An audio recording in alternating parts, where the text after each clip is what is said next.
Have you ever spent all night perfecting a mix, only to wake up the next day and find it sounds thin, harsh, and completely wrong? You aren't losing your talent, you are falling into the Fletcher-Munson Trap. Your ears literally change their frequency response based on volume. You know the feeling, right? You spend hours in the dark, meticulously dialing in the perfect kick drum, getting that vocal presence exactly where you want it. It sounds incredible, but when you hit play the next morning, the bass is overwhelming and the high end is just piercing. Listen, you haven't lost your ear overnight. You've simply been lied to by your own body. You see, your ears do not operate like a flat measurement microphone. Actually, scratch that, they aren't even close. They literally change their frequency response based on the volume you're listening at. Your perception of sound is basically a biological sliding scale. Here is the agenda for today's explainer. First, the Fletcher-Munson Trap. Second, the forensic data. And third, the calibration manual. Let's dive right into phase one, the forensic data, the actual science of hearing. Back in 1933, two researchers named Harvey Fletcher and Wilden Munson at Bell Labs set out to decode a fundamental flaw in human biology. Working in a highly specialized anechoic chamber, basically a free space room with a wire grid floor and perfect dead silence, they conducted rigorous experiments on human subjects. They wanted to map out exactly how we perceive different frequencies at varying sound pressure levels. What they discovered gave us what we now call equal-loudness contours. Put simply, these are curves that indicate the exact physical volume, measured in decibels of sound pressure level, necessary for a human listener to perceive a constant, flat loudness across the entire frequency spectrum. Take a look at the visual proof of our biological bias on the updated ISO 226 standard. Notice that deep dip right between 2 to 5 kilohertz? Human hearing evolved to be incredibly sensitive in that exact range, the range of human speech. But at the extreme ends of the graph, the curves sag dramatically. The bottom line is, our ears simply do not hear all frequencies equally. Let's put this into perspective with some hard data. If you are listening at a very low volume, a 1 kilohertz reference tone at 20 decibels sounds perfectly clear.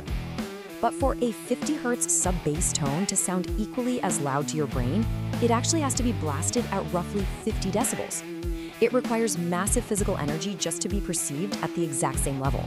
And this creates a massive sensitivity gap. At low volumes, your brain drastically reduces your sensitivity to sub-bass and high-end air. To your ears, the mix feels flat, it feels lifeless. So what do? You reach for the EQ. You boost the lows to feel the warmth, and you crank the highs to get some clarity.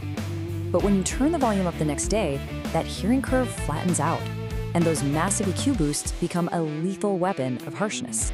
This is why inconsistent monitoring absolutely ruins mixes. The symptoms are so predictable. Muddiness around 100 to 200 hertz when played loud, piercing high frequencies, and dynamic compression artifacts that remain totally masked at low levels, only to completely destroy your track in the club. Which brings us to phase two, the calibration manual. Let's defeat biology. Stop guessing, start calibrating. The absolute cornerstone of acoustic calibration is the number 85. For large professional control rooms and cinema mixing, 85 decibels of sound pressure level is the absolute gold standard.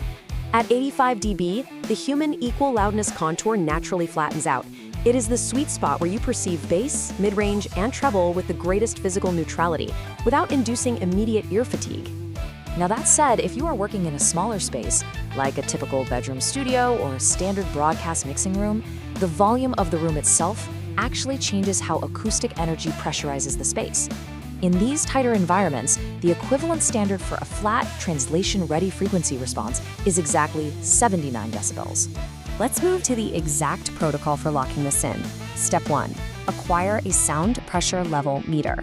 Set it to C-weighted and slow response. This ensures you are capturing a stable average of the full frequency spectrum. Step 2.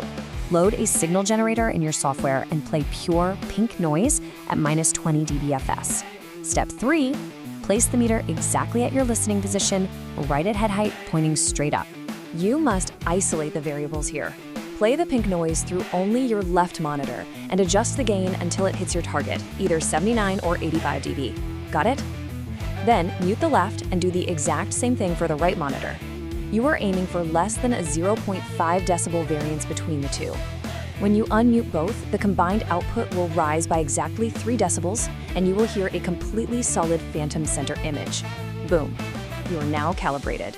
While your calibrated level is your foundation, it's where you should spend the vast majority of your time. Advanced translation requires exploiting that Fletcher-Munson curve to your advantage.